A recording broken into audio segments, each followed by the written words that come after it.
हमारा आज का यह वीडियो उत्तराखंड बोर्ड के कक्षा 11 के विद्यार्थियों के लिए है। आज के इस वीडियो में उत्तराखंड बोर्ड कक्षा 11 हिंदी की पुस्तक आरोह के काव्य खंड से हम अति महत्वपूर्ण इम्पोर्टेंट क्वेश्चन आंसर को देखने वाले हैं।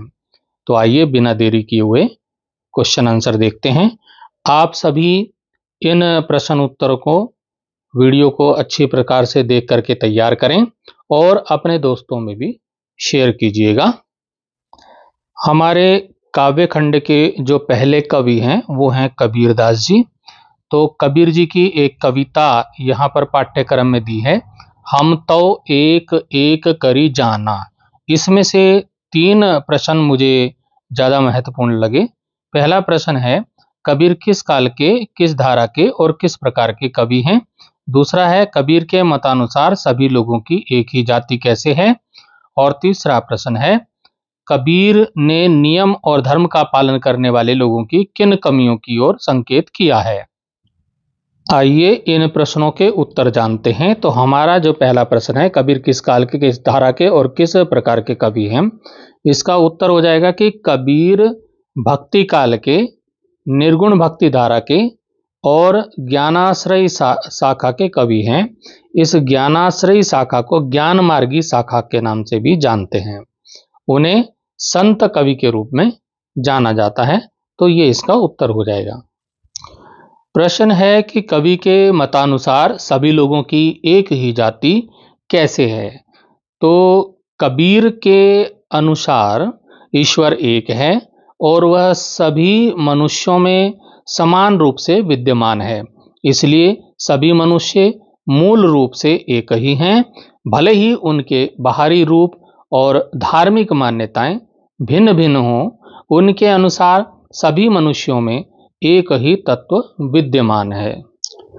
इसमें हमारा तीसरा प्रश्न है, कवि ने नियम और धर्म का पालन करने वाले लोगों की किन कमियों की ओर संकेत किया है। तो इसका उत्तर हो जाएगा, कबीर के अनुसार नियम और धर्म का पालन करने वाले लोग परमात्मा के सच्चे स्वरूप से अनभिज्ञ हैं। मतलब वो उसको जानते ही नहीं है कि परमात्मा का सच्चा स्वरूप है क्या। वे बाहरी आडंबरों में उलझे रहते हैं और उन्हें आत्मज्ञान नहीं होता। वे धार्मिक भेदभाव भी करते हैं। हमारी दूसरी जो कवयित्री हैं वो है मीरा जी, मीराबाई, आपने नाम सुना होगा। तो मीरा जी की एक कविता यहाँ पर दी गई है कोर्स में, मेरे तो गिरधर गोपाल दूसरो ना कोई। इसके आधार पे प्रश्न है कि लोग मीरा को बावरी क्यों कहते हैं। प्रश्न 2 है कि मीरा जगत को देखकर क्यों रोती क्यों है। तीसरा प्रश्न है, लोकलाज होने का क्या अभिप्राय है। और चौथा प्रश्न है, मीरा ने अपना पति किसे माना और क्यों। तो हमारा पहला प्रश्न कि लोग मीरा को बावरी क्यों कहते हैं, इसका उत्तर हो जाएगा कि मीरा कृष्ण की भक्ति में इतनी लीन हो जाती है कि उन्हें संसार की कोई परवाह नहीं रहती। वे राजघराने की बहू होने के बावजूद कृष्ण के प्रेम में नाचती गाती हैं, संतों के साथ रहती हैं और मंदिरों में भजन कीर्तन करती हैं। उनकी यह स्थिति समाज के नियमों और मर्यादाओं के विरुद्ध थी, इसलिए लोग उन्हें बावरी कहते हैं। बावरी मतलब पगली। वे समझते थे कि मीरा ने अपनी कुल परिवार की मर्यादा का त्याग कर दिया है और वह पागलों की तरह व्यवहार कर रही है। लोग उनकी भक्ति को पागलपन समझते थे क्योंकि उनका भक्ति में लीन होना उस समय के सामाजिक मानदंडों के खिलाफ था। फिर इसमें दूसरा प्रश्न आता है कि मीरा जगत को देखकर रोती क्यों है। तो इसका उत्तर हो जाएगा कि मीरा जगत को देखकर इसलिए रोती है क्योंकि उन्हें लगता है कि संसार के लोग मोह माया में फंसे हुए हैं और सच्चे प्रेम को नहीं पहचानते। वे सांसारिक सुख सुविधाओं और संबंधों में उलझे हुए हैं और ईश्वर के प्रति अपने प्रेम को भूल गए हैं। मीरा को लगता है कि लोग व्यर्थ के आडंबरों में उलझे हुए हैं और सच्चे ज्ञान से वंचित हैं। उन्हें यह देखकर दुख होता है कि लोग भगवान के नाम पर भी पाखंड और दिखावा करते हैं।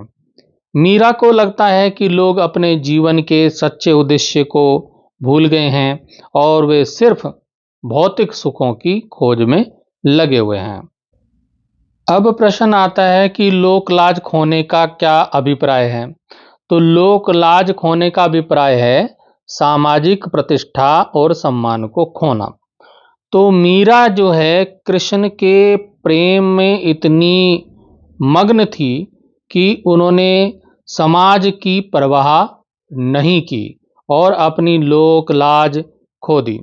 उन्होंने राजघराने की बहू होने के बावजूद कृष्ण के प्रेम में नाच गाकर और संतों के साथ रहकर समाज के नियमों का उल्लंघन किया। तो मीरा के लिए प्रेम कृष्ण का प्रेम ही मीरा के लिए कृष्ण का जो प्रेम है वो सबसे महत्वपूर्ण था और उन्होंने समाज की परवाह किए बिना अपनी भक्ति को जारी रखा और उन्होंने यह साबित किया कि सच्चे भक्त के लिए लोकलाज कोई मायने नहीं रखती और भगवान का प्रेम ही सबसे बड़ा प्रेम होता है। अब इसमें एक और प्रश्न आता है कि मीरा ने अपना पति किसे माना और क्यों माना। तो मीरा ने अपना पति श्री कृष्ण को माना क्योंकि वे उन्हें अपना सर्वस्व मानती थी। उन्होंने कहा है ना कि मेरे तो गिरधर गोपाल दूसरो ना कोई, जाके सिर मोर मुकुट मेरो पति सोई। मतलब मेरे पति कौन है? वो श्री कृष्ण है। वे कृष्ण के प्रेम में पूरी तरह से डूबी हुई थी और उन्हें ही अपना एकमात्र सहारा मानती थी। मीरा का कृष्ण के प्रति प्रेम इतना गहरा था कि उन्होंने उन्हें अपना पति मान लिया था। उनके लिए कृष्ण ही उनके जीवन का एकमात्र सत्य थे और उन्होंने अपना पूरा जीवन उनकी भक्ति में समर्पित कर दिया। मीरा के लिए कृष्ण सिर्फ एक भगवान नहीं थे बल्कि उनके जीवन साथी भी थे। उन्होंने कृष्ण के प्रेम में अपने सारे सांसारिक सुखों का त्याग कर दिया और अपना पूरा जीवन उनकी भक्ति में बिताया। हमारे पाठ्यक्रम के जो तीसरे कवि हैं भवानी प्रसाद मिश्र जी हैं। इनकी कविता है घर की याद। तो प्रश्न आता है कि अपनी माँ के संबंध में कवि भवानी प्रसाद के भाव क्या हैं, प्रमाण दीजिए। फिर आता है भुजा भाई प्यार बहिने का प्रतीक स्पष्ट कीजिए। फिर प्रश्न आता है कि घर की याद कविता के आधार पर क्या आप मानेंगे कि भवानी प्रसाद मिश्र का परिवार संयुक्त परिवार का एक आदर्श उदाहरण है और क्यों। फिर प्रश्न आता है कि मायके आई बहन के लिए कवि भवानी प्रसाद मिश्र ने घर को परिताप का घर क्यों कहा। फिर प्रश्न आता है कि घर की याद कविता में कवि अपनी वास्तविक स्थिति पिता से क्यों छिपाना चाहता है। फिर इसमें छठा प्रश्न आता है कि घर की याद कविता के आधार पर बताइए कि पानी के रात भर गिरने और प्राण मन के घिरने का परस्पर संबंध क्या है। तो बहुत महत्वपूर्ण प्रश्न है, आप इनको देखिए, इनके उत्तर मैं आपको बताता हूँ। अब इसमें जो पहला प्रश्न है वो है कि अपनी माँ के संबंध में कवि भवानी प्रसाद के क्या भाव हैं, प्रमाण दीजिए। तो कवि भवानी प्रसाद मिश्र अपनी माँ के प्रति गहरी ममता और स्नेह रखते हैं। वे अपनी माँ को एक ऐसी महिला के रूप में देखते हैं जो हमेशा उनके साथ खड़ी रहती है और उन्हें प्यार और समर्थन देती है। इसके क्या प्रमाण हैं? प्रमाण है नंबर 1 कि कवि अपनी माँ को बिन पढ़ी मेरी माँ कहते हैं कविता में, जिससे पता चलता है कि वे अपनी माँ को बहुत प्यार करते हैं भले ही वे पढ़ी लिखी ना हो। फिर कवि कहते हैं, एक पंक्ति में कवि कहते हैं कि माँ जिसकी स्नेह धारा का यहाँ तक भी पसारा। इससे पता चलता है कि उनकी माँ का प्यार कितना गहरा है और वह हर जगह फैला हुआ है। फिर कविता में कवि कहते हैं कि माँ की जिसकी गोद में सिर रख लिया तो दुख नहीं फिर। तो इससे पता चलता है कि उनकी माँ की गोद में उन्हें कितना सुकून मिलता है और वे अपने सारे दुख भूल जाते हैं। एक बहुत अच्छा प्रश्न यहाँ पे आता है कि भुजा भाई प्यार बहिने का प्रतीक स्पष्ट कीजिए। तो भुजा भाई और प्यार बहने का प्रतीक कवि के परिवार के सदस्यों के बीच के गहरे संबंध और प्यार को दर्शाता है। अब कवि ने कहा है भुजा भाई, तो भुजाएं शक्ति और समर्थन का प्रतीक होती हैं। कवि के भाई उनकी ताकत हैं और वे हमेशा उनके साथ खड़े रहते हैं, इसलिए उन्होंने कहा कि भुजा भाई। फिर उन्होंने अगली पंक्ति आगे कहा प्यार बहने। तो प्यार बहने का मतलब है बहनें प्यार और स्नेह का प्रतीक हैं। कवि की बहनें उन्हें बहुत प्यार करती हैं और उनका ख्याल रखती हैं। यह प्रतीक कवि के परिवार के सदस्यों के बीच के अटूट बंधन को दर्शाता है और यह बताता है कि वे एक दूसरे के लिए कितने महत्वपूर्ण हैं। अब इसमें तीसरा प्रश्न भी महत्वपूर्ण है। घर की याद कविता के आधार पर क्या आप मानेंगे कि भवानी प्रसाद मिश्र का परिवार संयुक्त परिवार का एक आदर्श उदाहरण है और क्यों मानेंगे? तो इसका उत्तर हम देखते हैं कि हाँ, मानते हैं हम। क्या मानते हैं? घर की याद कविता को पढ़कर लगता है कि भवानी प्रसाद मिश्र का परिवार एक आदर्श संयुक्त परिवार था। इस कविता में कवि अपने परिवार के सभी सदस्यों के बीच गहरे प्यार और एकजुटता को दिखाते हैं।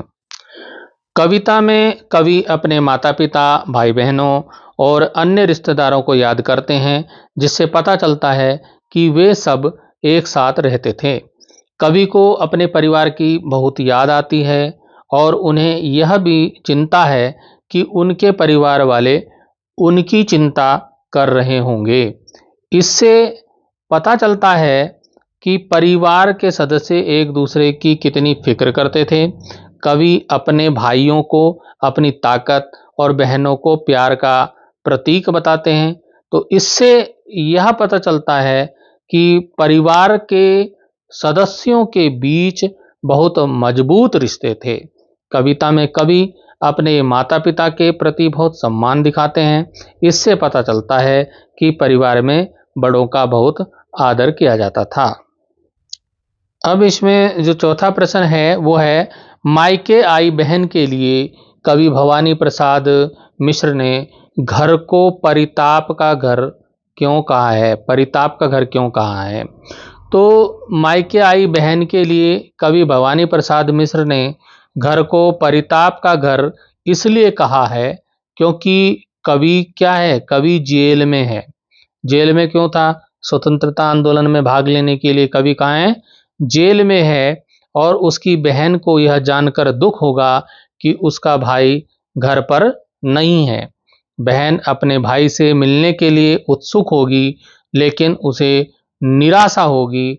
इसलिए कवि ने घर को परिताप का घर कहा है।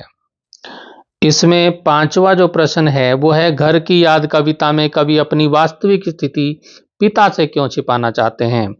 इसका उत्तर हो जाएगा कि घर की याद कविता में कवि अपनी वास्तविक स्थिति पिता से इसलिए छिपाना चाहता है क्योंकि वह अपने पिता को दुखी नहीं करना चाहता। कवि जानता है कि उसके पिता उसे जेल में देखकर बहुत दुखी होंगे, इसलिए वह उन्हें अपनी स्थिति के बारे में नहीं बताता है। यह कविता बहुत ज़्यादा महत्वपूर्ण है और इसके प्रश्न भी महत्वपूर्ण हैं। तो ज़रा ध्यान से देखिएगा। इसमें जो छठा प्रश्न है कि घर की याद कविता के आधार पर बताइए कि पानी के रात भर गिरने और प्राण मन के घिरने में परस्पर क्या संबंध है? तो घर की याद कविता में पानी के रात भर गिरने और प्राण मन के घिरने में गहरा संबंध है। पानी के गिरने की आवाज़ कवि को उसके घर की याद दिलाती है। यह उसे उसके परिवार के सदस्यों के साथ बिताए गए सुखद पलों की याद दिलाता है। इससे कवि का मन दुखी हो जाता है और वह अपने घर के लिए तरसने लगता है। पानी रात भर गिरने और प्राण मन के घिरने में परस्पर यह संबंध है कि बारिश की बूंदें कवि के मन में यादों की तरंगें पैदा करती हैं, जिससे उसका मन घर की यादों से घिर जाता है। मैं अपने हर वीडियो में प्रश्नों के उत्तर बिल्कुल सरल भाषा में देने का प्रयास करता हूं, ताकि हमारे बच्चे वीडियो देखते देखते ही प्रश्नों को याद कर सकें। तो आइए, हमारे जो अगले कवि हैं वो हैं दुष्यंत कुमार। इनकी गज़ल हमारे पाठ्यक्रम में है। दो प्रश्न मुझे महत्वपूर्ण लगे। कवि दुष्यंत कुमार उम्र भर के लिए कहीं और क्यों जाना चाहता है, और दुष्यंत कुमार के कमीज न होने पर लोग पाँव से पेट क्यों ढक लेते हैं, किस अर्थ में उन्होंने कहा है। तो ये उत्तर देखते हैं। पहला प्रश्न हमारा है कि कवि दुष्यंत कुमार उम्र भर के लिए कहीं और क्यों जाना चाहता है। तो दुष्यंत कुमार की गज़ल में कवि उम्र भर के लिए कहीं और इसलिए जाना चाहता है क्योंकि वह वर्तमान सामाजिक और राजनीतिक परिस्थितियों से असंतुष्ट है। वह एक ऐसी दुनिया की तलाश में है जहां न्याय, समानता और स्वतंत्रता हो। कवि वर्तमान व्यवस्था में व्याप्त भ्रष्टाचार, अन्याय और दमन से तंग आ चुका है और एक बेहतर भविष्य की उम्मीद में कहीं और जाना चाहता है। इसमें जो दूसरा प्रश्न है कि दुष्यंत कुमार के कमीज न होने पर लोग पाँव से पेट ढक लेते हैं, किस अर्थ में उन्होंने कहा है।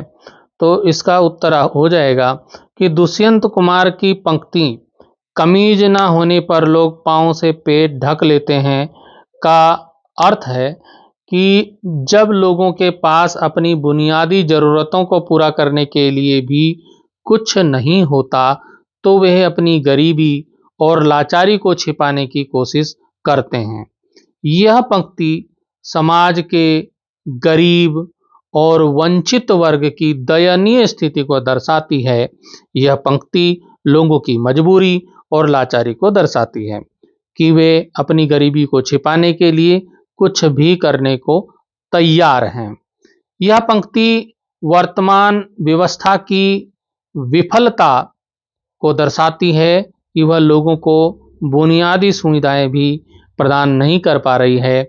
इसके अतिरिक्त यह पंक्ति यह भी दर्शाती है कि लोग पूरी तरह से भाग्यवादी और यथास्थितिवादी हो चुके हैं।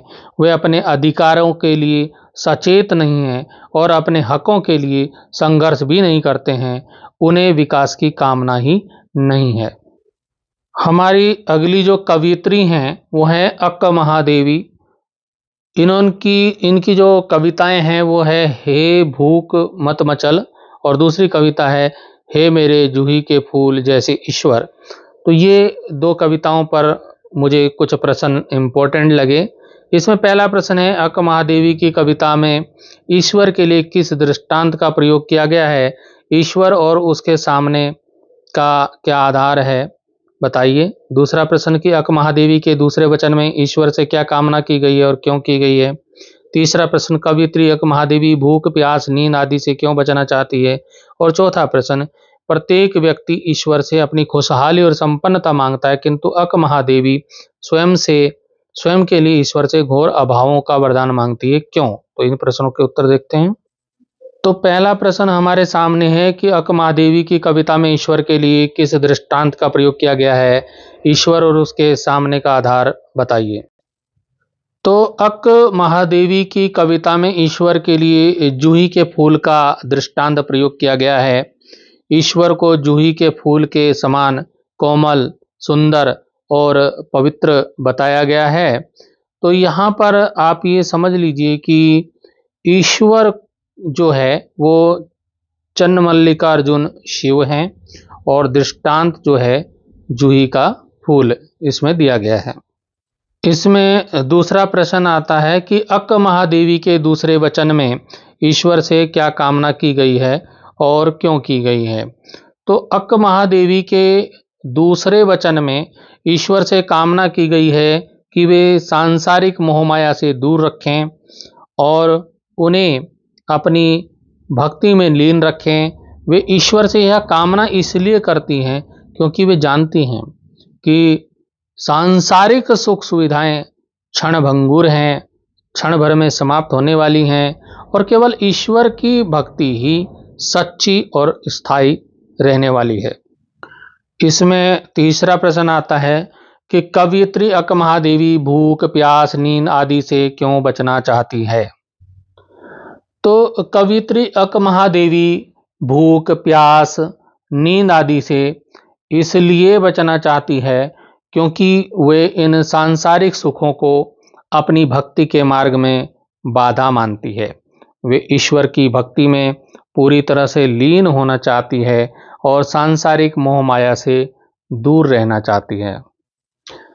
अब हमारा प्रश्न आता है कि प्रत्येक व्यक्ति ईश्वर से अपनी खुशहाली और संपन्नता मांगता है, किंतु अक्क महादेवी स्वयं के लिए ईश्वर से घोर अभावों का वरदान मांगती है। क्यों? तो अक्क महादेवी स्वयं के लिए ईश्वर से घोर अभावों का वरदान इसलिए मांगती है क्योंकि वे जानती है कि सांसारिक सुख सुविधाएं मनुष्य को ईश्वर से दूर ले जाती हैं। वे ईश्वर की भक्ति में पूरी तरह से लीन होना चाहती है और सांसारिक मोहमाया से दूर रहना चाहती हैं। वे अभावों को अपनी भक्ति के मार्ग में सहायक मानती हैं। हमारे अगले कवि हैं अवतार सिंह पाश। इनकी कविता है सबसे खतरनाक। अब प्रश्न है, प्रश्न संख्या 1, कवि अवतार सिंह पाश ने किस आशा से मेहनत की लूट, पुलिस की मार, गद्दारी और लोभ को सबसे खतरनाक नहीं माना। दूसरा प्रश्न है कि सपनों का मर जाना सबसे खतरनाक क्यों है। फिर प्रश्न है कि सबसे खतरनाक गीत किसे कहा गया है और क्यों। मैं आपको सभी प्रश्नों के उत्तर बिल्कुल सरल भाषा में बताने का प्रयास कर रहा हूं, लेकिन अगर आपको अपनी कॉपी में इससे भी सरल भाषा में प्रश्नों के उत्तर मिलते हैं तो आप उससे भी याद कर लीजिएगा। यहाँ से इस वीडियो से आप इम्पोर्टेंट प्रश्नों को देख लीजिए कि प्रश्न कौन से इम्पोर्टेंट हैं और उत्तर आप अपनी कॉपी से भी याद कर सकते हैं। जहाँ से आपको सरल भाषा में मिले वहाँ से आप याद कीजिएगा।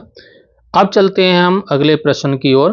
प्रश्न है हमारा, कवि अवतार सिंह पास मेहनत की लूट, पुलिस की मार, गद्दारी, लोभ को बुरा तो मानता है परंतु सबसे खतरनाक नहीं मानता। इसका कारण क्या है? इस प्रश्न का उत्तर हम इस प्रकार लिख सकते हैं कि कवि अवतार सिंह पास मेहनत की लूट, पुलिस की मार और या गद्दारी, लोभ को बुरा तो मानते हैं परंतु सबसे खतरनाक नहीं मानते हैं।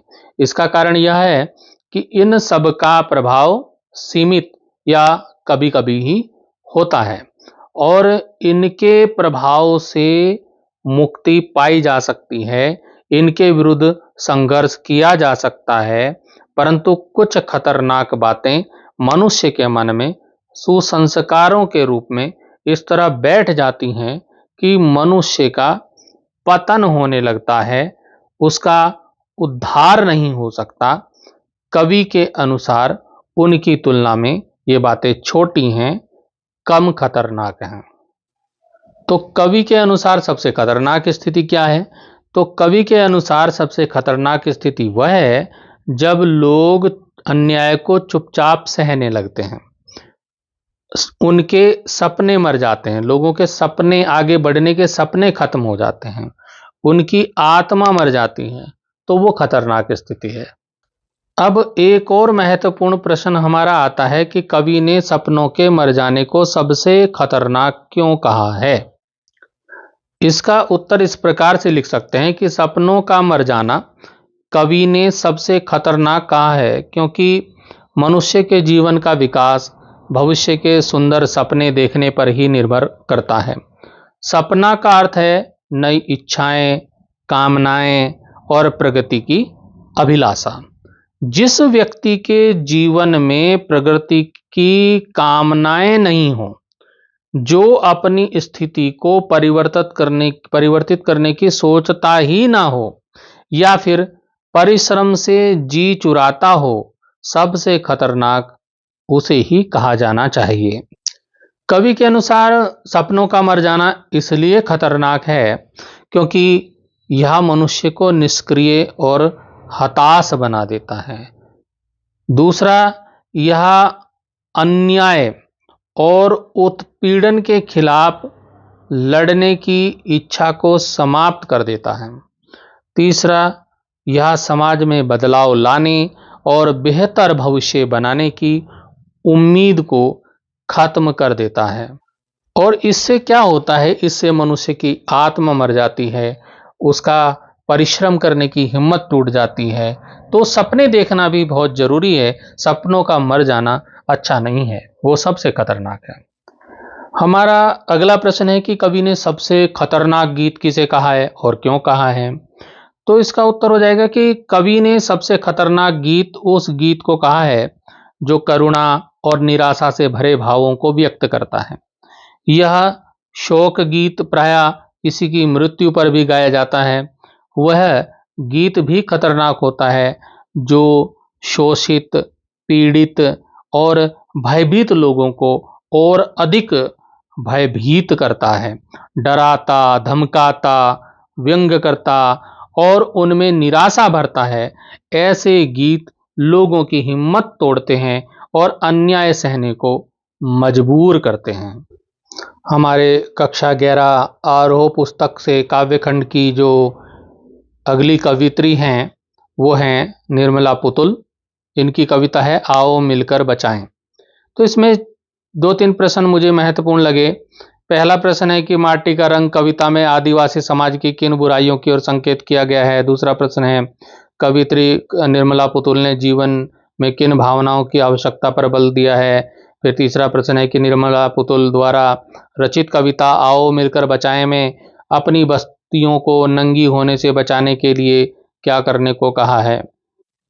तो हम प्रश्नों के उत्तर देखते हैं। हमारा पहला प्रश्न है कि माटी का रंग कविता में आदिवासी समाज की किन बुराइयों की ओर संकेत किया गया है। तो उत्तर हो जाएगा कि आओ मिलकर बचाएं कविता में कवियत्री निर्मला पुतुल ने आदिवासी समाज में आ रही आधुनिकता के दुष्प्रभावों को उजागर किया है कि जो आधुनिकता आ रही है उसके क्या दुष्प्रभाव आदिवासी समाज के में देखे जा रहे हैं। तो उन्होंने बताया कि शहरी संस्कृति के प्रभाव के कारण आदिवासी समाज अपनी जड़ों से दूर होता जा रहा है। वे अपनी पारंपरिक कलाओं, नृत्यों, गीतों और जीवन शैली को भूलते जा रहे हैं। उनमें अविश्वास और निराशा का भाव बढ़ रहा है, जिससे उनकी संस्कृति और उनकी जो संस्कृति है और उनकी जो पहचान है वो खतरे में पड़ रही है। फिर इसमें दूसरा प्रश्न आता है कि कवियत्री निर्मला पुतुल ने जीवन में किन भावनाओं की आवश्यकता पर बल दिया है। तो इसका उत्तर हो सकता है कि कवियत्री निर्मला पुतुल ने जीवन में उत्साह, उमंग, विश्वास, आशा, संवेदनशीलता और अपनी संस्कृति से जुड़ाव जैसी भावनाओं की आवश्यकता पर बल दिया है। वे मानती हैं कि इन भावनाओं के माध्यम से व्यक्ति कठिनाइयों का सामना कर सकता है और एक बेहतर भविष्य की कल्पना कर सकता है। उन्होंने दूसरों के प्रति करुणा और अपनी जड़ों से जुड़े रहने के महत्व को भी रेखांकित किया है, क्योंकि वे भावनाएं ही हैं हमें मुश्किल समय में शक्ति और प्रेरणा प्रदान करती हैं, हमारे जीवन को अर्थपूर्ण बनाती हैं। इन भावनाओं को अपना कर ही हम एक बेहतर समाज का निर्माण कर सकते हैं। अब इसमें तीसरा प्रश्न आ जाता है कि निर्मला पुतुल द्वारा रचित कविता आओ मिलकर बचाएं में अपनी बस्तियों को नंगी होने से बचाने के लिए क्या करने को कहा है। तो निर्मला पुतुल द्वारा रचित कविता आओ मिलकर बचाएं में अपनी बस्तियों को नंगी होने से बचाने के लिए प्रकृति और संस्कृति दोनों के संरक्षण पर जोर दिया है। दोनों को बचाना होगा, प्रकृति को भी बचाना होगा और अपनी संस्कृति को भी बचाना होगा। तो कवियत्री चाहती हैं कि हम अपनी प्राकृतिक सुंदरता को बचाएं, जिसमें कि जंगल, नदियां, पहाड़ शामिल हैं। इसके साथ ही हमें अपनी पारंपरिक कलाओं, नृत्यों, गीतों और जीवन शैली को भी संरक्षित करना होगा।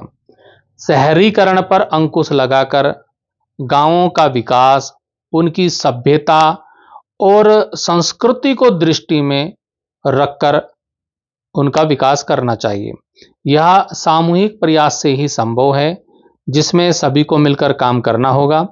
पर्यावरण की रक्षा करते हुए हमें अपनी सांस्कृतिक विरासत को भी संजोना होगा, ताकि हमारी बस्तियां नंगी ना हों और हमारी पहचान बनी रहे। तो मित्रों, इस प्रकार हमने अपने इस वीडियो में कक्षा 11 हिंदी आरोह काव्य खंड के अति महत्वपूर्ण प्रश्नों को यहाँ पर देखा, जो इम्पोर्टेंट प्रश्न हैं। तो इनको आप परीक्षा के लिए तैयार कीजिएगा और परीक्षा में अच्छे अंक प्राप्त कीजिएगा। अभी परीक्षा के लिए मेरी शुभकामनाएं हैं। आप सभी अच्छे अंकों से उत्तीर्ण हों। आप मेरे साथ जुड़े रहें। इस कक्षा में भी और अगली कक्षा में, कक्षा 12 में भी मैं आपके साथ रहूँगा। आपको इम्पोर्टेंट जो भी इम्पोर्टेंट होगा वो मैं बताता रहूँगा। आप मेरे साथ जुड़े रहें। अपने साथियों, मित्रों को भी मेरे चैनल को सब्सक्राइब कराएं। फिर मिलेंगे अगले वीडियो में। Thank you.